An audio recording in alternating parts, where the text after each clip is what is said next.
They didn't say, "We're locking you in." They said, "You'll be safe here." That's the thing about betrayal. It never wears the right name. It comes dressed in love, concern, best interests.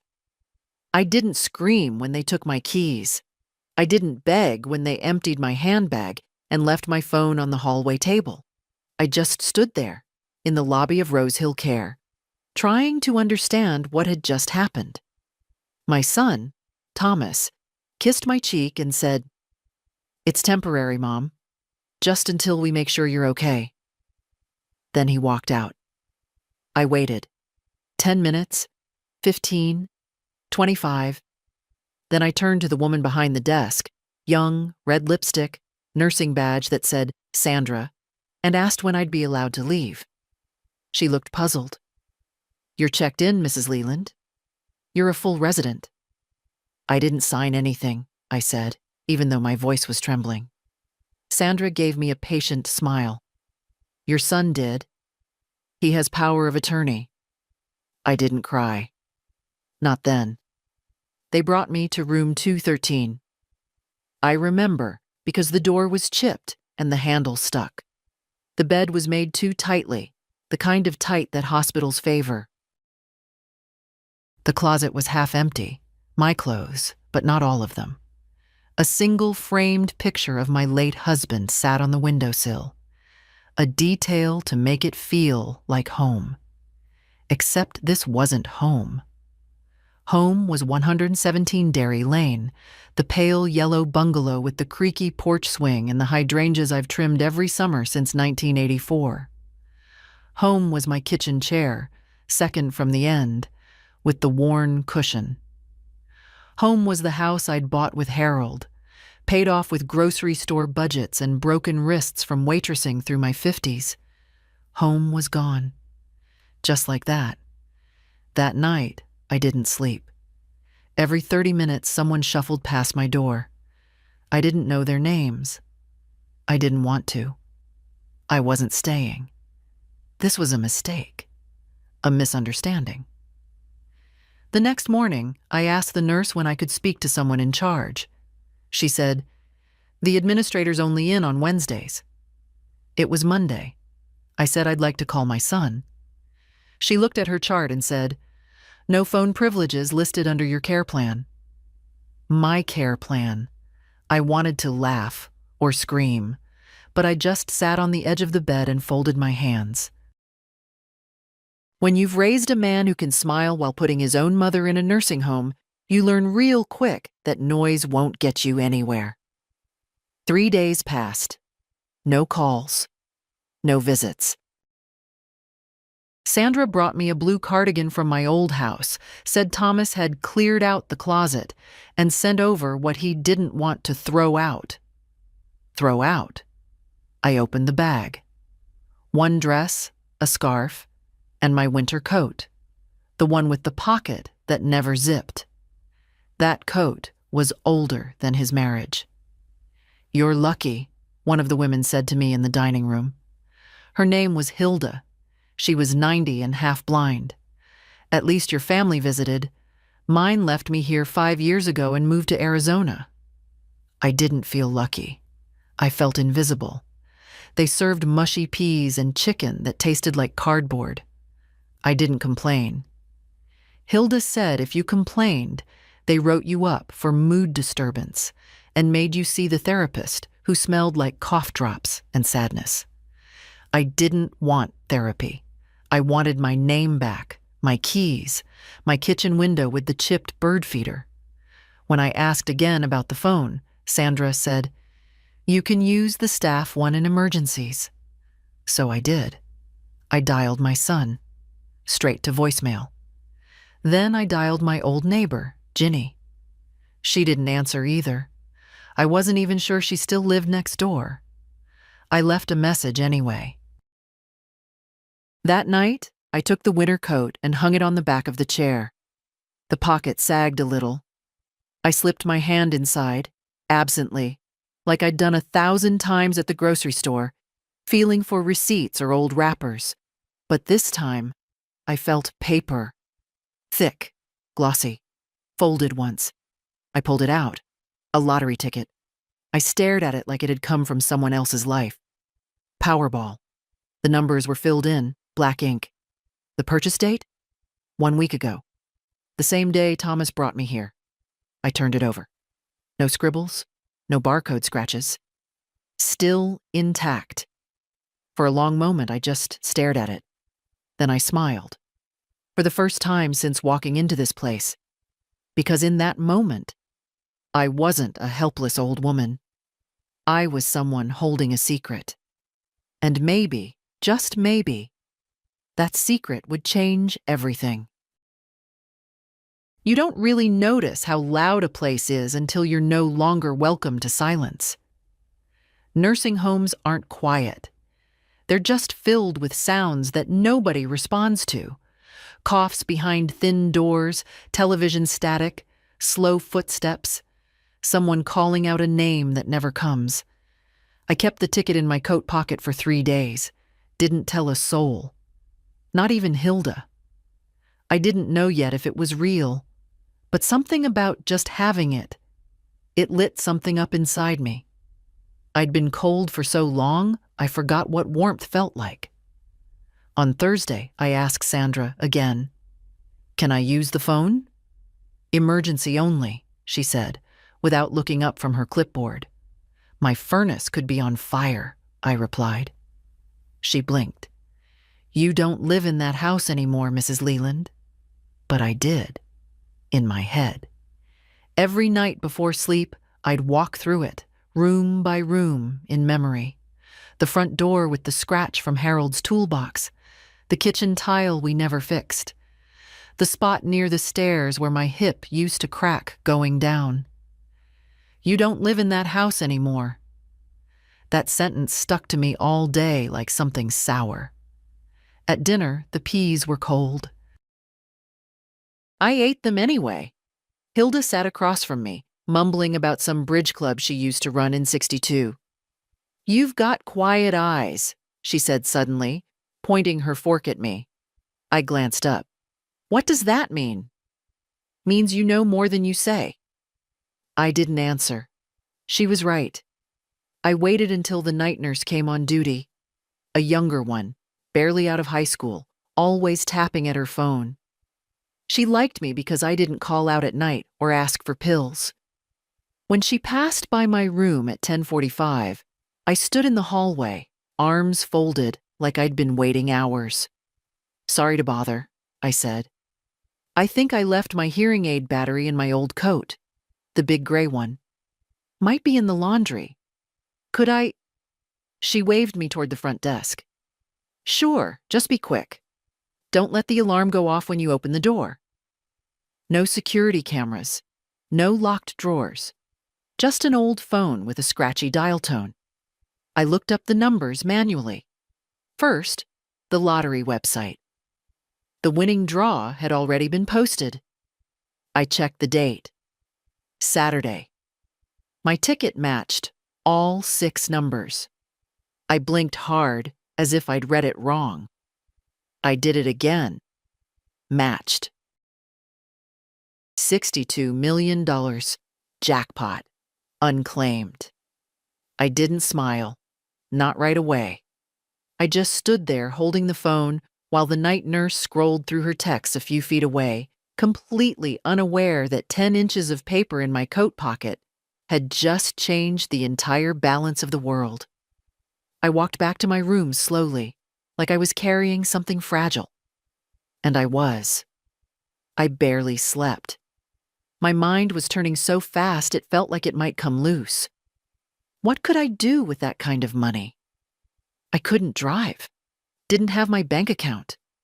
My son had control of everything. Everything.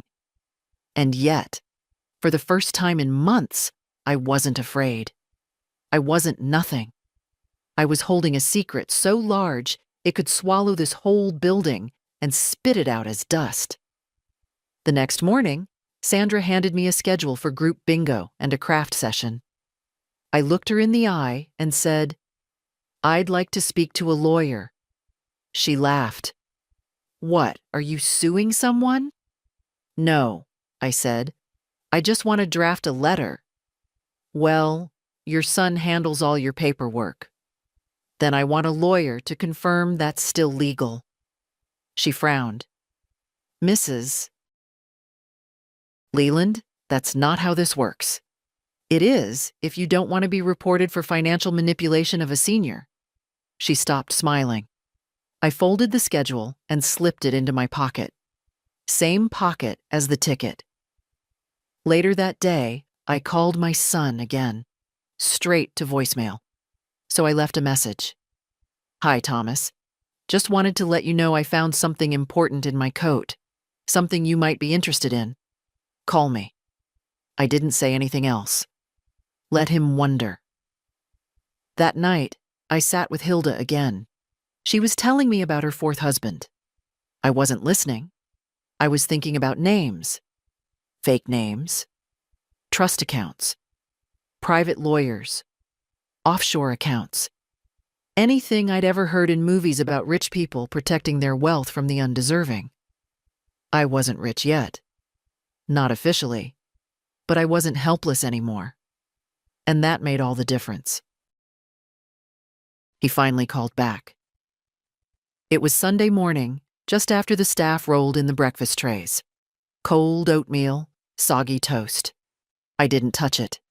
The phone on the wall rang. Sandra picked it up, then called down the hallway. Mrs. Leland? It's your son. I walked slowly, not because I was tired, because I needed those few seconds to bury the fire in my throat. Hi, Ma, Thomas said when I picked up. His voice sounded cheery, too cheery, like he was performing for an audience. I got your message. Something important, huh? There it was. No, how are you? No, do you need anything? Just straight to the thing he might want to get his hands on. I found a piece of paper, I said evenly. In my coat pocket, from the last time I wore it. There was a pause. What kind of paper? Oh, just something I forgot to throw away, I said. I waited. Let the silence stretch. People always reveal themselves when you don't rush to fill the quiet. Listen, Ma, he said after a beat. I hope you're settling in. Everyone says this place is top-notch. I glanced around the hallway. An old woman was arguing with the vending machine because it wouldn't take her dollar. Another was asleep with her chin on her chest, forgotten by everyone. Yes, I replied. Very top-notch. He hesitated again. I know this wasn't easy, but you have to admit it's safer. The house had stairs. You were forgetting appointments. I forgot one appointment, Thomas. Well, it scared Marcia. She said you didn't recognize her voice. I nearly laughed, as if forgetting your daughter-in-law's voice is a symptom of anything other than exhaustion. She was yelling, I said. That's why I didn't answer. And frankly, I was tired of being spoken to like a child. He sighed. I don't want to argue, Ma. I just wanted to check in. And about that paper you mentioned? I threw it away, I lied. Didn't seem that important. A beat. Silence. Then, a shift in his voice. The kind people use when they think they're cleverer than you. Well, good. I was worried it might be something you didn't understand. You know, official. I smiled. Not because he was right, because he had no idea how wrong he was. After we hung up, I walked back to my room, closed the door, and locked it. One of the only ones on the floor that still had a bolt. I pulled out the ticket and laid it flat on the desk. I stared at it. Long. Like it might start glowing. $62 million. Still unclaimed, still mine. I made a list. Things I'd need: a lawyer, proof of identity, a bank account outside of Thomas's reach, a new will, and most of all, time.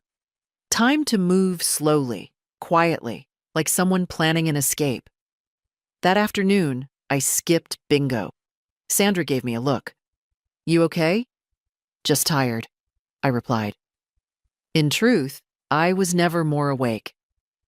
In the common room, someone had left a newspaper. I flipped through it. In the back pages, tiny ads, lawyers, accountants, document specialists. I tore out one. Consultations for elderly estate planning, discretion guaranteed. I memorized the number. The next day, I waited until the front desk was distracted, then borrowed the staff phone again, called from the stairwell. I'm calling for a relative, I said. She's in a care home, has some financial concerns, power of attorney issues. The woman on the line paused. We deal with that a lot. I'd like to set up a meeting. Name? Elaine Matthews. I gave a fake one. I didn't want anything traceable to Doris Leland yet. Can we do it here? She said they could send someone, an associate. Quiet, discreet. Thursday afternoon, 2:30 p.m. I hung up and pressed the phone to my chest for a second. It was real. I had a meeting, a start. That night, I sat in the dark and stared out the window. The moon was high. I wondered if Thomas had finished moving things out of my house, if he'd sold my old books, the glass teapot Harold gave me for our 10th anniversary, if Marcia had thrown out my sewing box, if they'd found the photo albums in the bottom drawer of my dresser. They weren't just moving me out of the house. They were erasing me. But not anymore. Because somewhere, inside a sealed envelope in my drawer, was a winning ticket they didn't know existed. And I had no intention of sharing it with people who treated me like luggage to be stored. No, this time, the plan was mine. The plan was, they say old people shouldn't have secrets, but that's exactly why we're so good at keeping them. Thursday came slow. I spent the whole morning pretending to read, hands trembling a little under the blanket.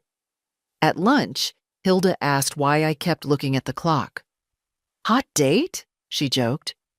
In a manner of speaking, I said. At 2:15, I went to the front lobby, pretending I was waiting for a delivery. The staff didn't ask questions. By now, they assumed I was mostly harmless. At 2:29, a dark green sedan pulled up. A man stepped out. Mid-40s, neat gray suit, leather briefcase. He didn't look like a salesman. He looked like someone used to telling people they were about to get sued. He walked in and glanced around. Elaine Matthews? He asked. I stood. That's me. He didn't blink. Smart man. We went to the back garden, a little concrete square with fake plants and rusty benches. The kind of place designed to look like fresh air on a budget. He opened his briefcase and pulled out a pad. I'm Andrew Myers, he said. Estate planning. Confidential consultations. You said you had a situation involving power of attorney? I nodded. It was signed under pressure. My son controls everything, my house, my bank accounts, even my mail. Do you know what he's done with your assets? I have some ideas. He scribbled something. We can contest the power of attorney. It'll take time. What else? I paused. This was the moment. I reached into my coat pocket and pulled out the envelope. I found this last week, I said, and slid it toward him. He opened it, looked at the numbers, checked the date. Then he looked up. Have you verified this? Yes. Saturday's draw, all 6 numbers. $62 million. He didn't blink, didn't whistle, just nodded slowly. Does anyone else know? No. Do you want them to? No. Then we need to move quickly. He outlined a plan. Trust accounts, blind transfers, a controlled claiming process using a law office as an intermediary. Most importantly, protection from family interference. I've done this before, he said. Elder clients with sudden wealth. It's more common than you think. He handed me a new envelope with forms inside. You'll need a secure mailing address for some of this. I don't have one. He thought for a moment. We can arrange a lockbox downtown. I'll send the documents there. You'll need to sign in person. I don't have a car. I'll send one, but not to the home. We'll say it's for a medical appointment. I sat back. The air felt lighter. For the first time in weeks, I wasn't just surviving. I was building something. Do you want to give any of it to your family? He asked, not unkindly. I shook my head. They left me here without a conversation. Just took my life and wrapped it up like leftovers. I don't owe them anything. Then you'll need a new will, too. I want most of it in a trust for someone I do love, I said.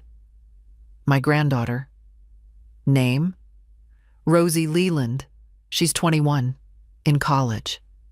Never asked me for a dime. Never treated me like I was a coat to hang up. He nodded. We'll make it ironclad. She'll be protected. He stood, gathering his papers.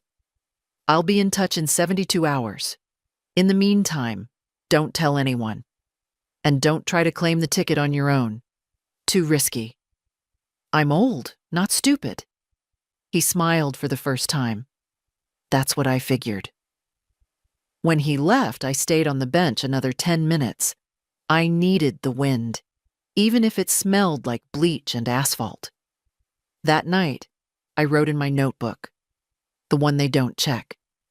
Day 13 in Rose Hill, $62 million untouched. Legal plan in motion. My name is Doris Leland, but they'll remember me as someone else. By Saturday morning, the ticket was no longer just a possibility. It was an asset. Andrew called at 9 a.m. sharp. A woman named Carla had verified the numbers with the Lottery Commission. The legal shell was ready. The claim would be filed through a specialized trust. Anonymous, untraceable. The ticket remains your property until the payout is issued, he said. But from the moment the check is cut, everything goes into the trust. You'll be listed as the beneficiary under a legal pseudonym. What name? I asked. Clara Whitmore, he said. We chose something neutral. Clara Whitmore. Not a name that would raise eyebrows. Not a name Thomas or Marcia would ever think to Google. Where's the money going? I asked. For now, into a blind holding account. Once it's secure, we can divide it however you like. I want Rosie's portion locked until she's 30, I said. But with access for education, housing, emergencies. He paused. I've never seen someone be this clear this fast. I've had a lot of time to think lately, I said. What I didn't tell him was that every night, while the others watched TV or dozed through game shows, I sat with my back straight, staring out the window and building a new life in my mind. I knew how many zeros were in 62 million. I knew what it could buy and what it couldn't. It couldn't buy back years of being ignored. It couldn't buy back the time Marcia made fun of my shoes at Easter. Loud enough for Rosie to hear. It couldn't buy back the birthdays Thomas forgot, or the time he didn't show up to Harold's funeral until everyone else had gone. But it could buy freedom, and that was enough. Expect the check to arrive within 3 to 5 business days, Andrew said. You won't need to touch it. I'll handle everything. I'll call you Monday with further instructions. After we hung up, I opened my drawer and looked at the envelope again. I didn't need it anymore, but I wasn't throwing it away. It was proof, not of the money, but of what I'd done before the money came. I'd saved myself. That afternoon, I sat with Hilda on the patio. She was watching clouds. Her eyesight was too poor to see them properly, but she still liked to name their shapes. Look at that one, she said, pointing vaguely north. Looks like a lamb or a broken chair. You're not far off, I said. Looks like both. She turned to me, suddenly serious. You're leaving, aren't you? I didn't answer. I can feel it, she said. People like you don't stay in cages. I looked at her. Hilda, who had been stuck in Rosehill for 5 years. Hilda, who gave away her savings to 3 stepchildren who now sent her birthday cards with no return address. I reached over and squeezed her hand. If I go, I said, I'll send you something real. Like what? Like a lawyer with a pen. She laughed, a dry little sound. That would be something. That evening, Rosie called. I wasn't supposed to get personal calls, but the night nurse, same one who'd let me use the phone, had started slipping me a little time after lights out. Grandma, Rosie whispered, Dad says he might sell your car. I nearly dropped the receiver. He what? He said it's sitting in the driveway collecting dust, that it doesn't make sense to keep paying insurance. That's my car, I said. I know. That's why I'm calling. I didn't want you to find out after. My heart tightened. It was an old sedan, nothing special. But Harold had picked it out for me, said it matched my hands, whatever that meant. I'll take care of it, I told her. Don't worry. I just miss you, she said. It feels weird not hearing your voice every day. I miss you too. There was a pause. You sound different. Do I? Stronger, she said. I smiled. I'm getting my legs back under me. After we hung up, I wrote another line in my notebook. Car being sold. Without consent. One more brick in the wall. Then I tucked the notebook under my pillow and went to sleep. I dreamed of oceans and silence and the keys to my own front door. Let them think I'm powerless. That was the first rule I gave myself after I found out I'd won. Never let them see me as anything but the harmless old woman they think they locked away. Let them underestimate me. Let them forget I ever had a name of my own.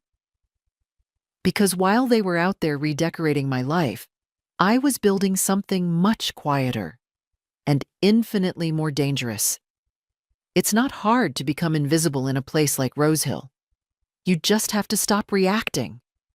Don't complain when they forget to bring your mail.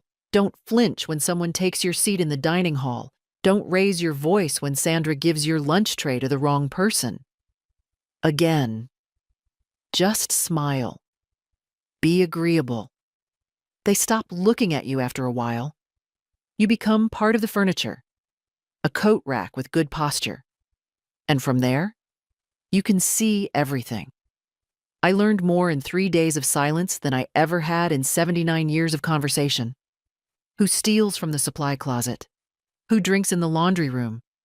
Who's sleeping with the night janitor? Who forgets to give out meds and lies about it on the chart? But I didn't write any of it down. No point. I wasn't planning to stay long enough to blow whistles. I just needed cover. Time to wait for Andrew's call. Time to let the trust fill. Time to secure the next phase. In the meantime, I studied my enemies. Sandra, the day nurse, had a voice like a knife and a fondness for calling older women sweetie when she was irritated. I caught her snapping at a man named Clyde for ringing his call bell too many times. You don't need help, you need attention, she said. Clyde hadn't spoken to anyone since, just stared at the wall. The administrator, Mr. Kellerman, had a smile full of teeth but eyes that didn't match. Every Tuesday, he brought around a clipboard asking residents to sign quality surveys that nobody read.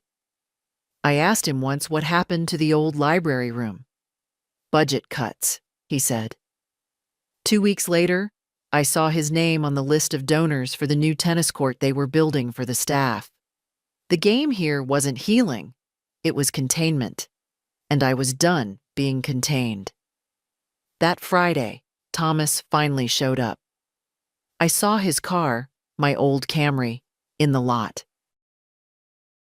He'd replaced the bumper sticker that used to say, "Support local libraries," with something that read, "I'm not arguing. I'm just explaining why I'm right." Fitting. He walked in with that same sideways smile he always used when he wanted something. "Hey, Ma," he said, like we'd spoken yesterday. "You look good." I didn't respond. "I was in the neighborhood," he added. "Thought I'd drop off some things. You're still wearing that coat, huh?" "It's warm. You know, I think Marcia boxed up a bunch of your winter stuff. Want me to bring it next time?" I shook my head. He glanced around. "You getting used to it here?" "I'm adjusting." "That's good. That's real good." He scratched the back of his neck.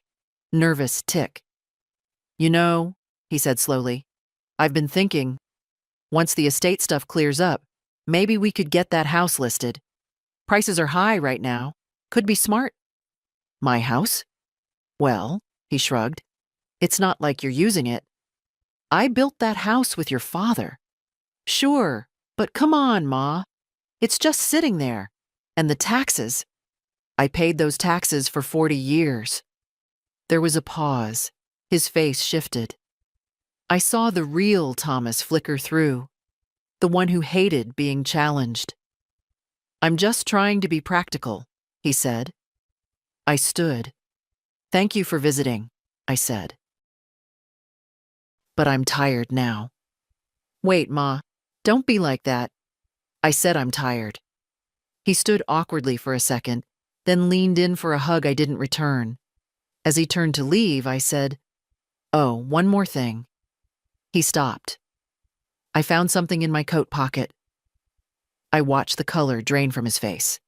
"You did?" I nodded. "A reminder." He tried to smile. "That's nice." "It is," I said. "Very nice." And then I walked away. Not because I was done, but because he had no idea that I was only getting started. The lawyer came during visiting hours. Nobody noticed. That's the brilliance of bureaucracy. You hide anything behind a clipboard and a polite nod, and people will hold the door for you without asking a single question. Andrew wore a navy blazer this time. Less formal, more forgettable. No briefcase. Just a folder tucked under one arm. He signed in as Pastor William Sharp. The receptionist even offered him a cup of coffee. Bless her heart. I was waiting in the TV room, pretending to watch an old rerun of Murder, she wrote. Sandra barely glanced up as I left. "This'll just be a few minutes," I said, loud enough for the chart to catch. We met in the family lounge, just a spare room with a dusty love seat and fake ferns. I locked the door behind us. "Everything's ready," Andrew said without preamble. "The check's been issued, funds are secure." I let out a breath I hadn't realized I was holding. "The trust is operational. The account in your alias name is active. We've routed all distributions through legal intermediaries. Your identity is sealed. You're officially Clara Whitmore now, at least on paper. What's the balance? After taxes, initial legal fees, and administrative filters, $43.7 million. I didn't flinch. Rosie's portion? He handed me a page. $10 million in a locked trust. Conditions you specified are baked in. She can access a housing stipend, educational costs, health emergencies. Anything outside of that requires trustee approval, which is me, per your request. I nodded. She'll be safe. And you? I'll be safer once I'm out of here. He didn't smile. That's next. I've already started drafting the motion to revoke your son's power of attorney. But until we serve him, we stay quiet. How soon can that happen? He checked his watch. 3 days, maybe 4. Once he's served, we'll begin the challenge. You'll need to be physically present in court. That's where things get delicate. I'm ready. He raised an eyebrow. No hesitation? None. He reached into his folder and pulled out a document. This is your new will, updated, signed by you, witnessed, and notarized by my office. It invalidates any previous documents, including the one your son pressured you into signing 2 years ago. I took the paper. My name, the real one, printed in bold at the top. I read the first few lines out loud. I, Doris Evelyn Leland, being of sound mind and memory, hereby revoke all previous wills and codicils. I stopped. It was enough. Anything else? I asked. He hesitated. Just one thing. I had my office do a little background check on Thomas and Marcia. I didn't ask him to, but I wasn't surprised either. They've already listed your house with a private agent, unofficially, testing the waters, as they say. Photos were taken last week. Marcia posed as your representative. The listing is set to go live Monday. My stomach turned. Not from anger, but from a quiet confirmation. I wasn't crazy. I hadn't misunderstood. They were actively erasing me. They won't get a cent, I said. They won't, Andrew agreed, because by Monday, the court will have an injunction ready. They won't be able to touch your property or your name. I folded the papers and slipped them into my knitting bag. When we stood, he paused. You know, he said, most of my clients in this situation are too afraid to act. They just want their money and a place to hide. You're different. I'm not looking for revenge, I said quietly. I'm looking for clarity. He nodded. And after that? After that, I disappear. We shook hands and he left through the garden exit. 10 minutes later, Sandra passed me in the hallway. You're chipper today, she said. Had a nice visit, I replied. She didn't ask with whom. They never do. That night I wrote in my notebook, funds secured, new will signed, power of attorney to be revoked. I am no longer under anyone's hand. Then I tucked the notebook away, turned off the light, and lay in bed in complete silence.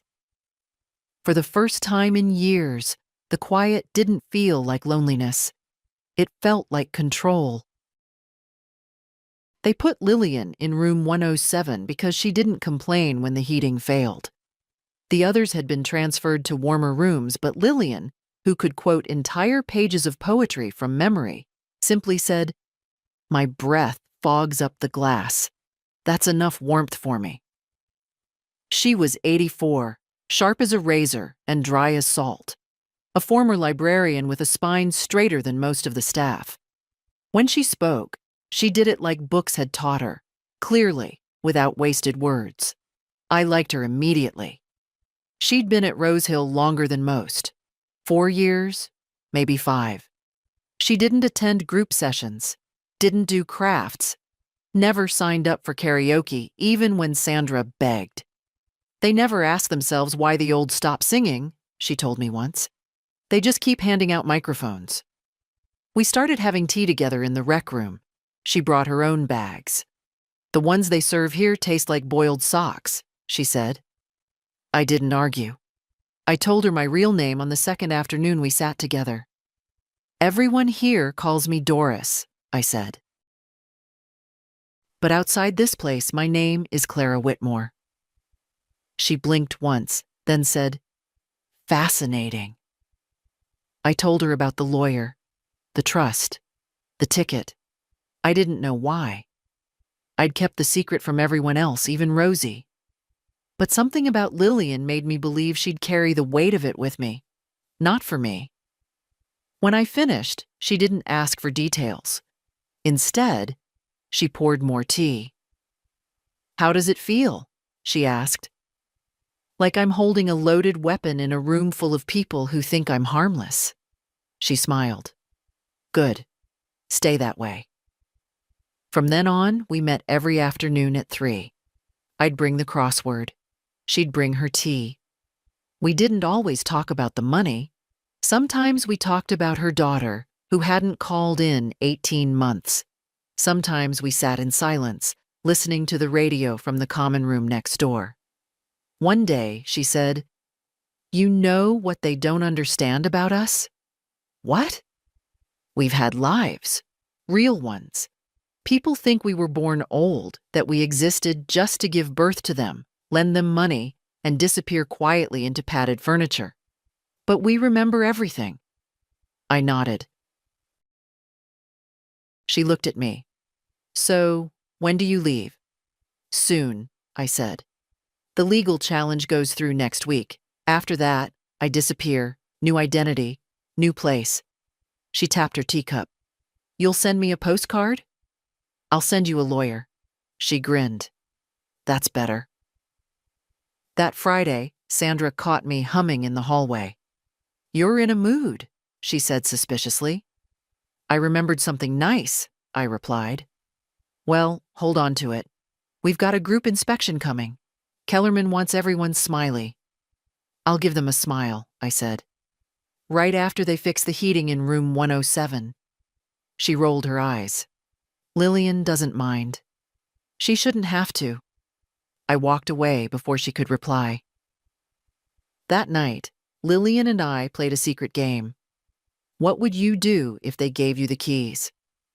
"I'd move to a town where nobody knows my name," she said. "Change my hair? Buy a cat? Live above a bookstore and never speak unless I felt like it." "You always speak when you feel like it." Then I'd finally stop explaining myself.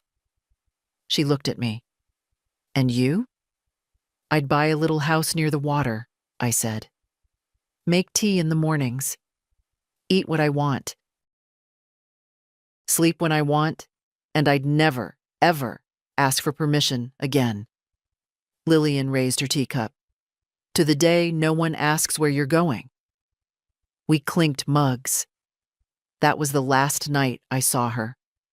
The next morning, her door was closed. By lunch, a nurse came in quietly and took her name tag off the door. No announcement, no ceremony, no explanation, just gone. Like a chapter torn from a book no one finished reading. I asked what happened. Peacefully in her sleep, someone whispered. I sat in the rec room, staring at her empty chair. No one else seemed to notice. Or maybe they did, and had learned to keep walking. That night, I wrote only one line in my notebook. "Lillian's gone. And now I'm even more certain. I have to get out before they forget I was ever here too." I sent a car to my old house. Not a taxi. A black Mercedes S-Class, windows tinted, chrome polished to a mirror's edge. The kind of car people like Thomas couldn't ignore. It arrived at 4:05 p.m. on a Tuesday. The exact time Marcia usually posted her curated life updates to Instagram. Family dinners, renovation progress, inspirational quotes about gratitude, none of which ever seemed to include the woman who paid off their mortgage. The driver got out in a crisp gray uniform and handed Marcia a white envelope. No return address, no logo, just her name. Inside was a letter, typed on thick linen paper, from a fictional company called Riverside Estate Consultants. It said, "Dear Mrs. Leland, our firm represents an anonymous client with interest in acquiring several legacy properties in the Green Lake area. Your current residence at 117 Dairy Lane was identified as a high-value target due to its historical registration and structural condition. Our client is prepared to offer $1.3 million cash, pending a clean title and expedited close. This is not a formal contract, but an expression of serious interest. A full inspection will be arranged upon your agreement to discuss further. Respectfully, Riverside Estate Consultants." There was a phone number at the bottom, rerouted through Andrew's office. The bait was simple and delicious. 2 hours later, the phone in my room rang. It was Rosie. "Grandma, are you sitting down?" "I'm always sitting down." She laughed nervously. "Okay, so Mom got a letter today. Some real estate company wants to buy your house, like, urgently. All cash, $1.3 million. I said nothing. Dad's freaking out, she continued. They're trying to figure out who this anonymous client is. He thinks it's someone from the city trying to flip it.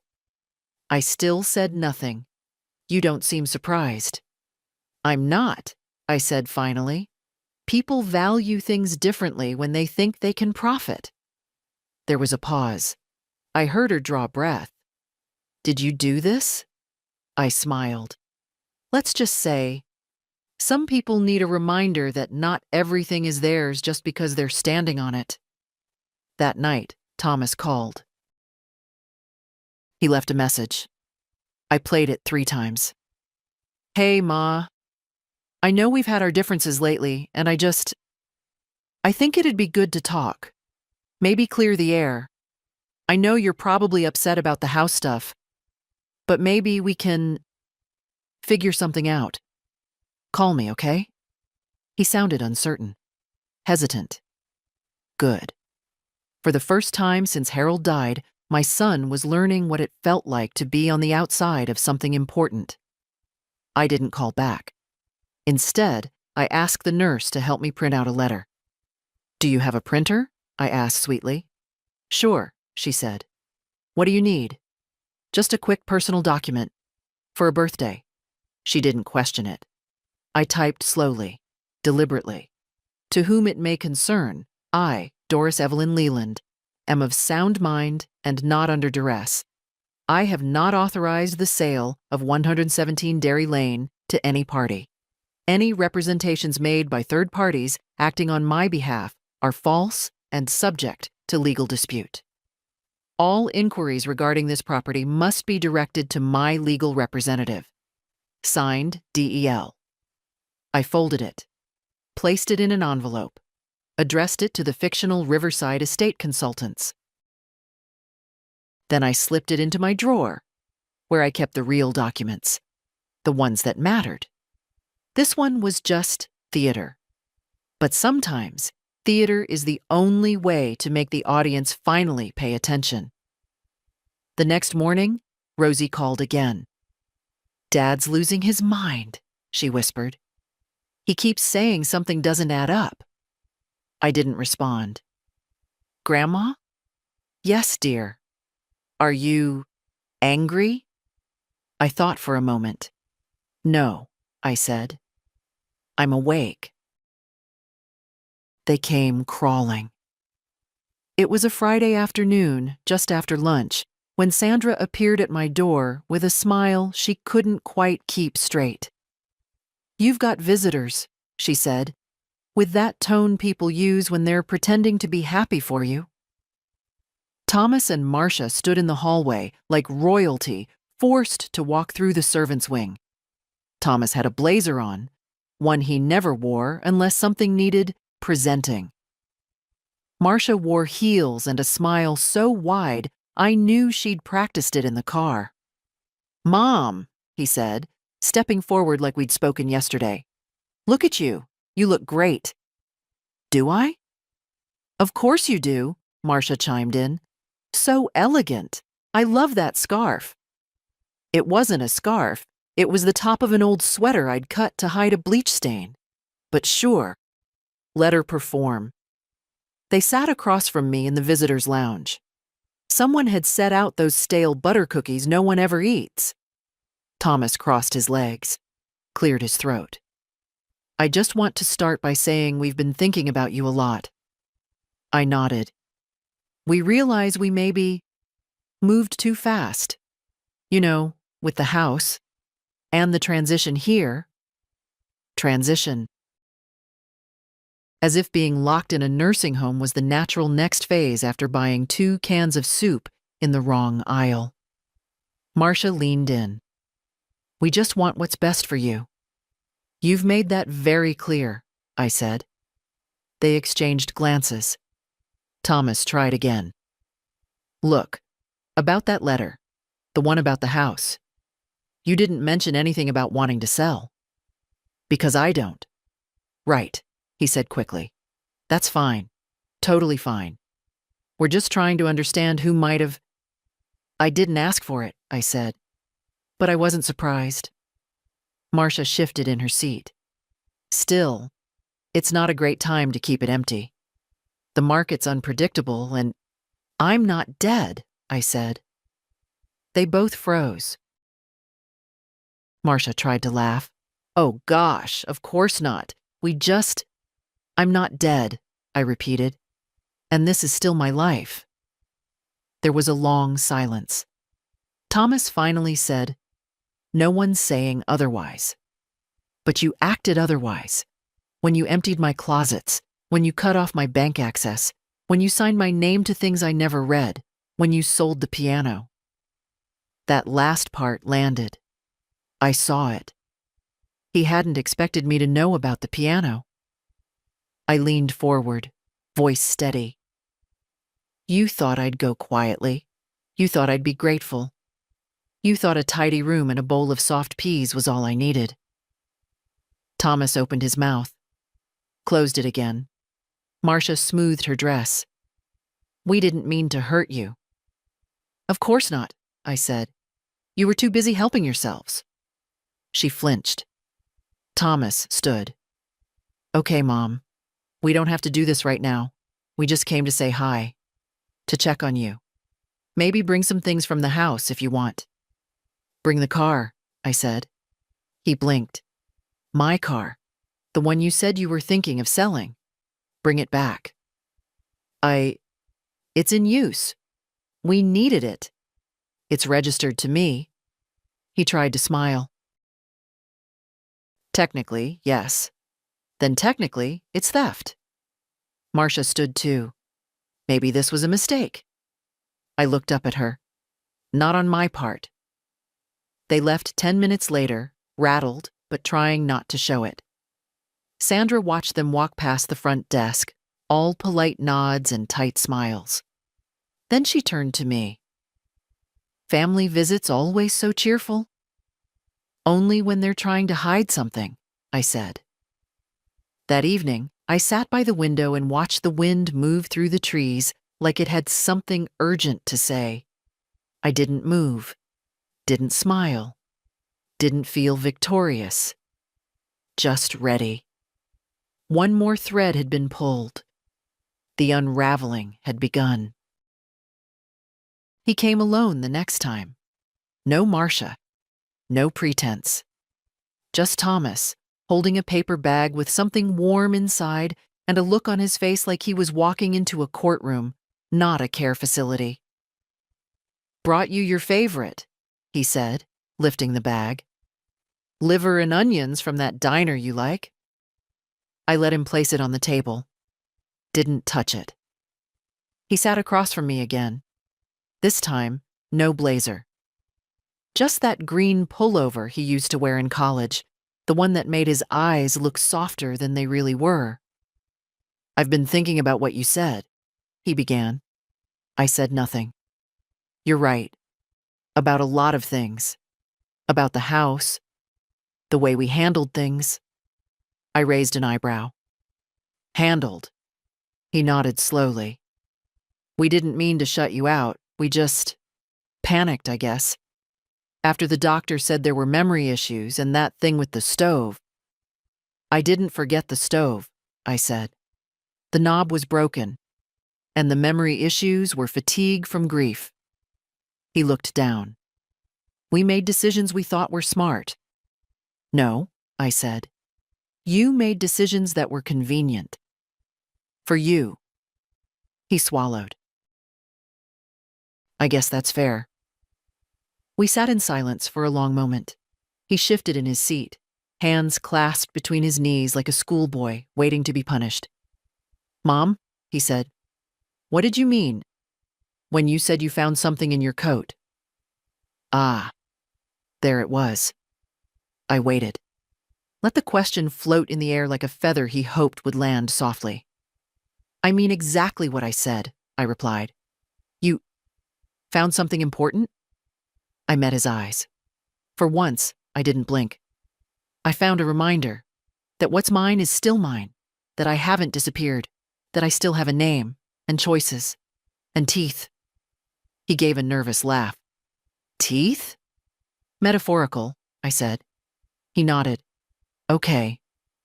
There was something in his face, not guilt, not quite. Something closer to confusion. As if the script he'd written for me was no longer working and he didn't know how to improvise. Do you need anything? He asked. Money? Clothes? I know we packed fast. I don't need a thing, I said. Everything I need is already in motion. That one hit him. I saw it. A flicker of something behind the eyes. Fear, maybe. Or suspicion. He cleared his throat. You've always been strong, Mom. But if you ever need help, I'm still… You're not, I said quietly. Not anymore. He looked away. Then, as if remembering something rehearsed, added, Marcia wants to apologize too. She didn't mean to be… forceful. She meant to win, I said. She just didn't expect me to get back up. Thomas stood. The bag of liver and onions still sat on the table between us, cooling. I'll leave that here, he said. Give it to Hilda, I replied. She still eats like she believes in miracles. He hesitated. Are we okay? I tilted my head slightly, thought about that word. Okay.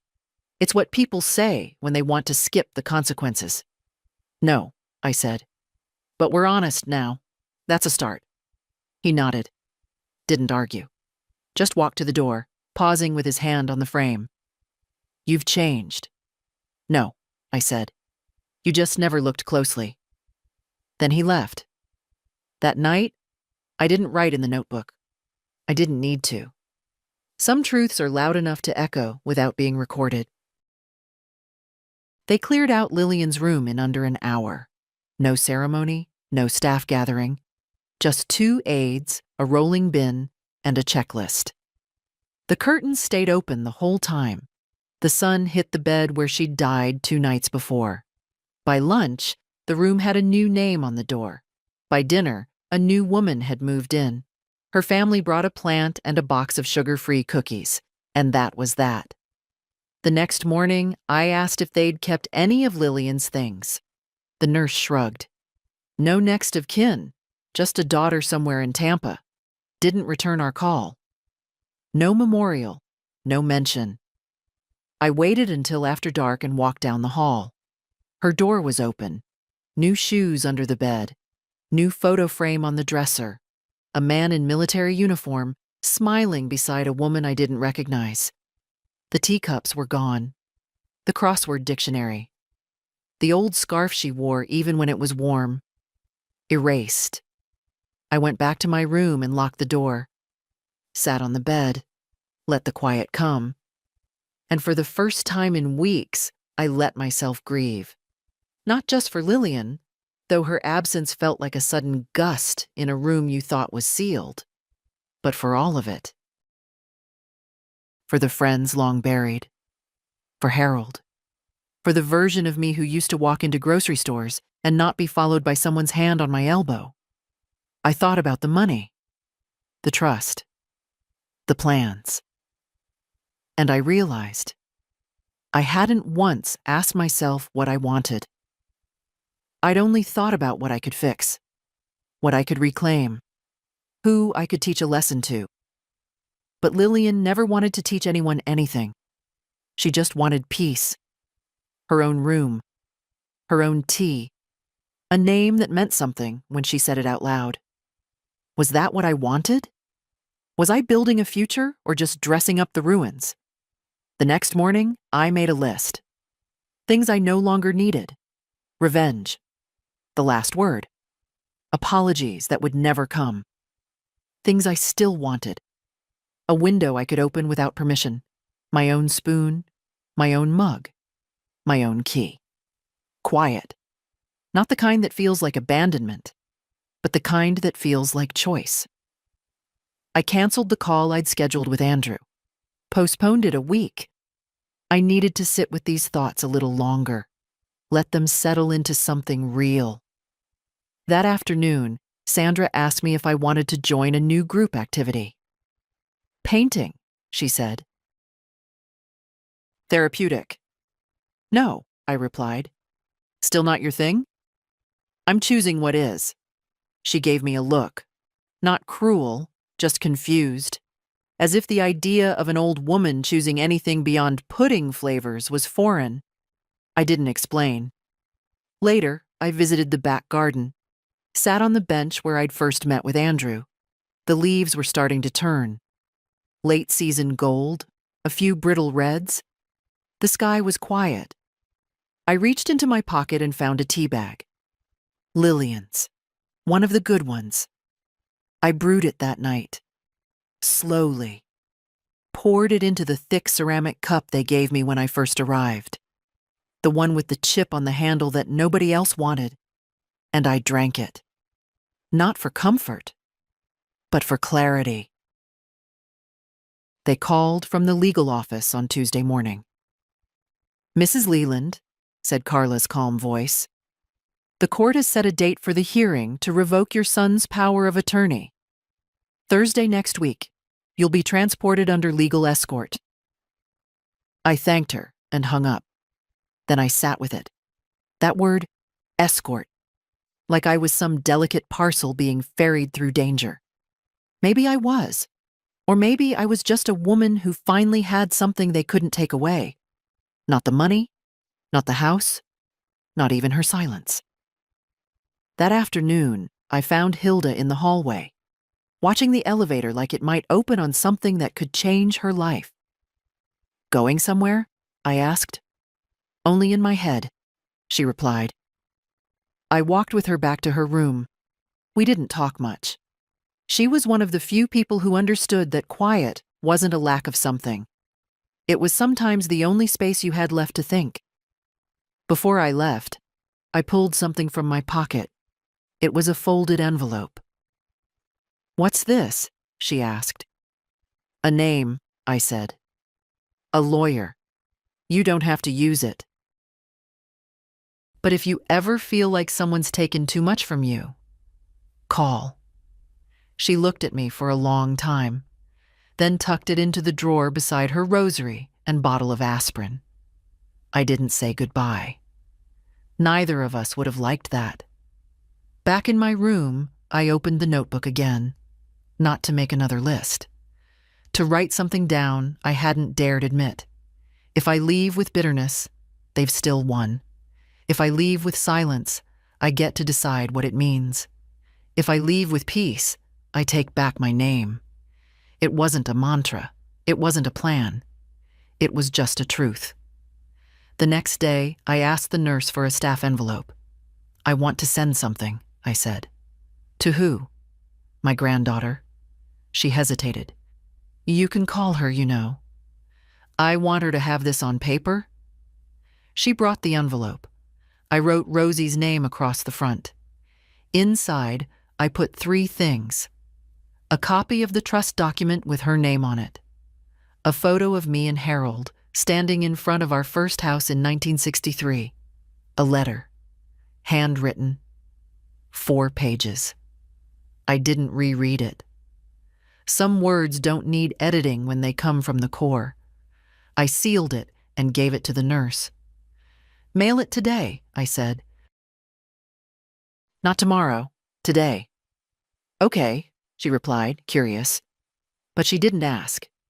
That night, Thomas called again. Voicemail. Again. His voice was smaller now. Hey, Ma, just checking in. I know I haven't handled everything right. I guess I'm still figuring things out. Call me when you can. He didn't say, I love you. Not even at the end. I didn't call back. Instead, I opened the last drawer of my little dresser. Inside was the original lottery ticket. The paper had faded slightly, the edges soft from handling. I held it for a while. Then I tore it in half, then in half again, and again, until all that remained were small squares that looked like snow. I dropped them into the waste bin without ceremony. Not because I regretted it, because I didn't need it anymore. The money was real. The trust was real. But the ticket? That had only ever been a door. And I was already on the other side. The courtroom was small, not like the ones on television. No grand wooden benches or cameras waiting outside. Just a few rows of seats, a table with mismatched microphones, and a judge who looked like she'd seen too many people lie and too few tell the truth. I sat in the front, beside Andrew. My hands were steady. My coat was clean. My shoes were the ones Rosie gave me for Christmas 3 years ago. I'd kept them in a shoebox marked "for better days." This counted. Thomas sat across the aisle, lips pressed together like he wanted to say something but couldn't find the right tone. Good. Let him search. Marcia wasn't there. Probably advised to stay away. Probably smart. Andrew leaned toward me. Stay quiet unless they address you. You don't need to defend anything. That's my job. I nodded. The hearing wasn't long. 36 minutes, all told. Andrew presented the documents. The timeline, the medical statements, the financial activity on the joint accounts, the missing authorization letters, the furniture sold without consent, the home listing without signature. Mrs. Leland, the judge asked me finally, do you feel you were placed in care against your will? Yes, I said. I wasn't asked. I was told. And the power of attorney. Did you fully understand what you were signing? No, I said, because I signed nothing. The papers were processed without my knowledge. Thomas shifted, opened his mouth. His lawyer placed a hand on his arm. The judge continued. And do you feel you are mentally and physically capable of managing your own affairs? I do. Do you have evidence of support for that claim? Andrew passed over the file. Inside, a signed statement from a state-licensed psychologist. Full cognitive assessment. No signs of dementia. No signs of diminished capacity. The judge flipped through it slowly. Then she looked at Thomas. Your client claims he acted in good faith, she said. But financial good faith includes transparency, which was clearly absent. Thomas said nothing. She turned back to me. Mrs. Leland, are you requesting full revocation of the existing power of attorney? Yes. And replacement? No. There was a pause. You don't wish to assign it to another family member? A third party? I wish to hold it myself, I said. A pause. Then she nodded. Request granted. Just like that. Gavel. Stamped order. A paper slid down the bench toward Andrew. It was done. I didn't cry, didn't sigh, just sat still while the weight shifted. Outside, Thomas followed me down the courthouse steps. Wait. I stopped, turned. He looked thinner in daylight, less sure, less correct. I didn't mean to hurt you, but you did. I thought I was doing the right thing. No, I said. You thought you were the only one who could. He opened his mouth, closed it. I don't want the money, he said suddenly. I never did. I smiled. That's good, I said, because now you'll never touch it. He blinked. I stepped closer. Just enough. You treated me like a phase to be managed, a thing to box up. But I raised you. I paid for your braces. I stood outside your school concerts even when your father couldn't leave work. I taught you how to tie your shoes and how to sign your name. I paused. And now I'm teaching you how to lose. Then I walked away. I didn't look back. Not once. If you've ever been silenced, ignored, or tucked away like a folded coat, read this to the end. And when you're done, say something, even if it's just to yourself. I left Rose Hill on a Tuesday morning. No one noticed. Andrew had arranged everything. A nurse signed the transfer papers. Temporary leave for independent reassessment of living needs. No questions. No fuss. I packed 2 bags, one with clothes, one with papers. The staff gave me a generic hug. Sandra said, "Don't forget us." I said, "I won't." It wasn't a lie. I just wouldn't remember them the way they expected. The car was waiting outside. Black. Quiet. No logos. I didn't say goodbye to Hilda. I'd already left something under her pillow. A note, unsigned, with the lawyer's number and a line from Lillian. To the day, no one asks where you're going. The drive was long. I didn't speak. The driver didn't ask. I watched the trees change, the roads widen, the landscape shift from strip malls to quiet hills and low water. We pulled into a narrow street with no signs. At the end, a small white cottage with blue shutters. Mine. I walked through the front door and took off my shoes. The floor was cool, clean. It smelled like new wood and sea salt. On the counter was a teapot, already waiting. Andrew had thought of everything. In the living room, 1 chair, 1 lamp, 1 window. It faced the water. No television. Just silence. The kind you choose. That evening, I made tea, wrote the first line in a new notebook. I was never small, just made to feel that way. I didn't write anything else. I didn't need to. That night, I slept without a lock on the door, without someone checking if I'd taken my pills, without Thomas's name on my bank account, without Marcia's voice in my ears. I slept, and in the morning, I woke up when I wanted, made toast with too much butter, sat in the sun, opened the window, and remembered the sound of my own breath. If this story made you feel something, share it. Leave a comment. Send it to someone who still thinks they have no voice, because someone out there needs to hear what I've finally said. You are not a burden. You are not finished, and no one gets to lock you away and call it love. D.